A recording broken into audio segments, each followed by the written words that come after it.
உங்கள் கைக்கூலிகளை வைத்துக் கொண்டு நீங்கள் நடத்தி வருகிற நாடகத்திற்கு இப்போது ஒரு உயிர் பலி போயிருக்கிறது.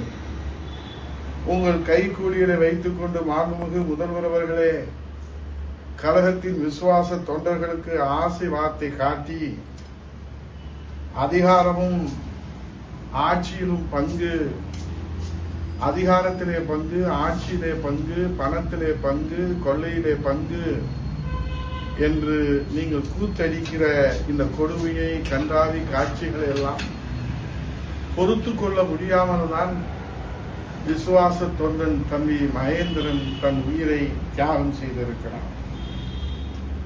ஆட்சியும் அதிகாரமும் உங்களுக்கு எப்போதும் சொந்தமாக இருக்காது முதல்வர் அவர்களே. காலம் மாறும், காட்சிகள் மாறும், ஆட்சிகள் மாறும்.